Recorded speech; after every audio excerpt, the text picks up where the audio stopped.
tell us your story and tell us what's currently happening to you. I'm Andrew Auernheimer, also known as Weev. I'm the world's most notorious internet troll, I think, at this point. One of them, for sure.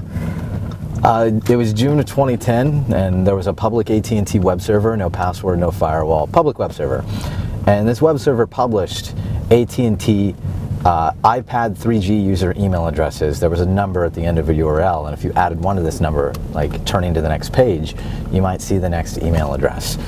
And how many email addresses are we talking about? You know, it's probably they were publishing the entire data set of the users. I didn't see all of them, but I took a sample of this data and I gave it to a journalist because I feel if a big company puts you at risk by, say, you know, publishing your email, and if you're an iPad 3G user, if somebody has an iPad 3G exploit, they could exploit your device and they could actually get into your device. Well, if they had like a Safari exploit or something, and they emailed you a payload. I mean, it's a matter of concern. It's a matter of concern, and I feel that if you've been subjected to a level of risk, you deserve to know about it so that you can mitigate the risk you've been exposed to.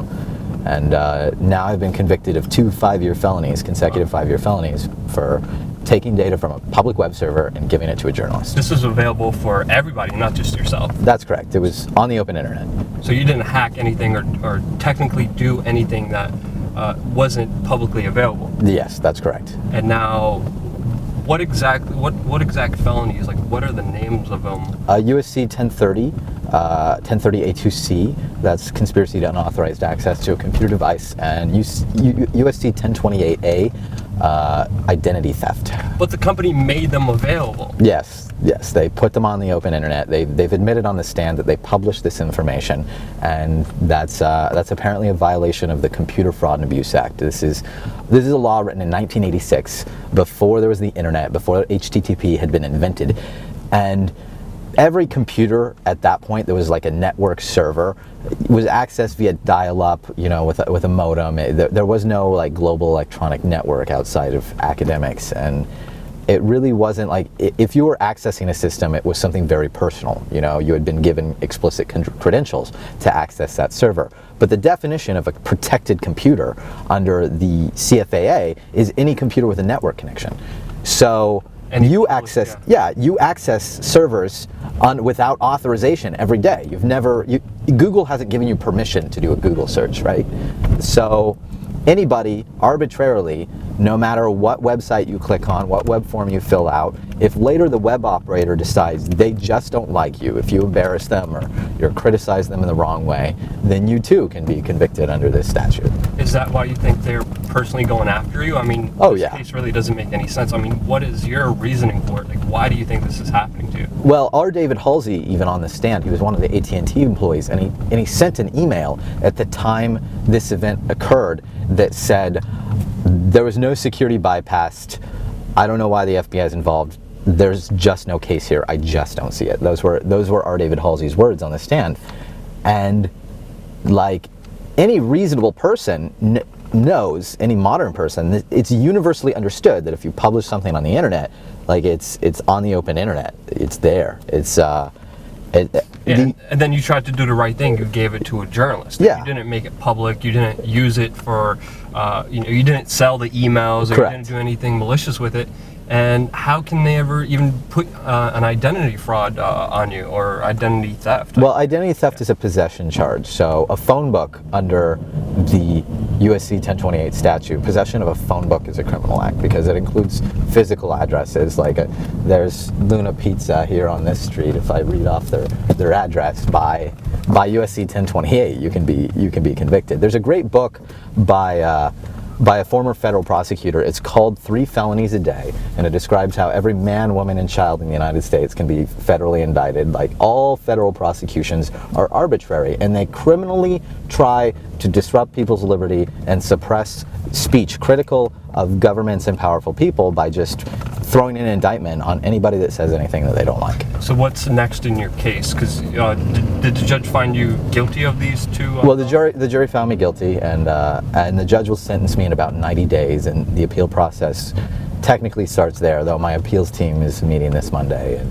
And I'm very, you know, I believe that in the sanity of the higher courts. I believe that justice will prevail in this case, and I know that no reasonable higher court judge is going to say, hey, they published it, but you used it to say the wrong thing. We protect comment and criticism in this country. The Snyder v. Phelps ruling proved that once and for all. And even Citizens United is, a lot of people criticize it, but that at its core is a speech case. And we hold the values of free speech very dear, and I think that I will come out on top in the higher courts. You must have criticized them really bad. I mean, what did you say? What did you say about this big important company that really pissed them off this bad? What happened? Well, your viewers may or may not be familiar with an internet meme called goatsy.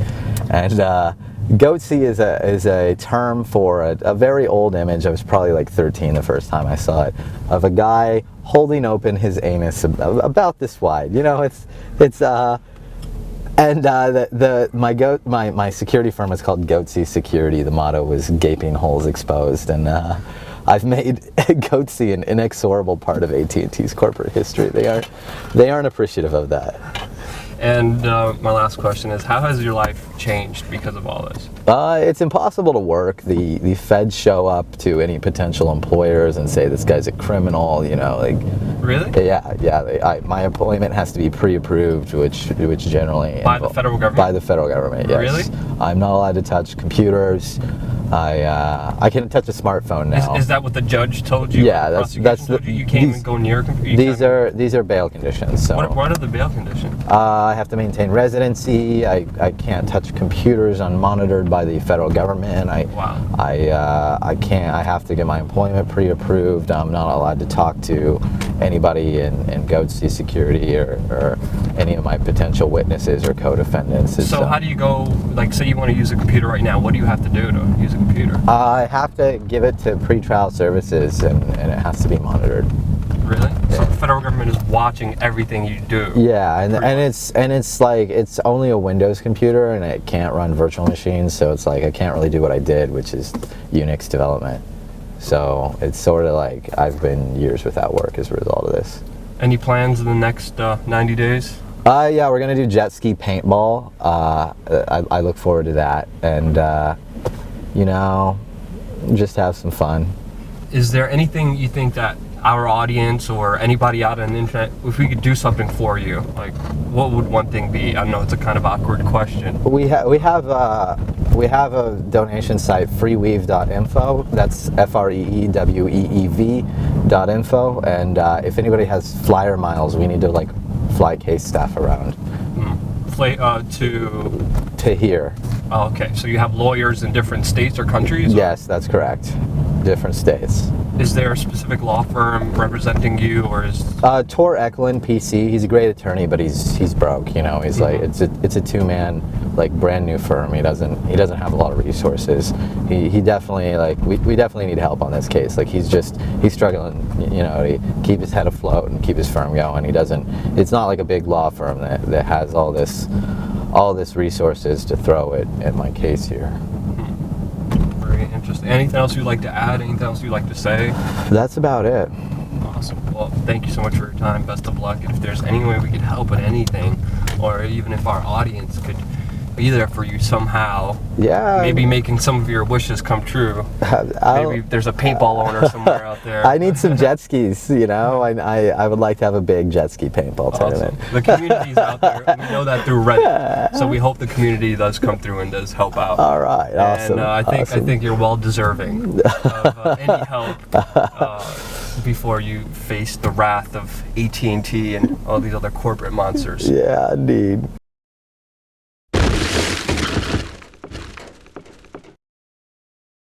Senator and myself are the lawyers for Julian Assange, as well as doing work on the Bradley Manning case because of some issues that have arisen in the Manning case that are related to Julian Assange. There's nothing I want to fix when it comes to the internet, nothing I want the government to fix when it comes to the internet, and we continue to pass legislation that has unintended consequence. I will speak as a governor who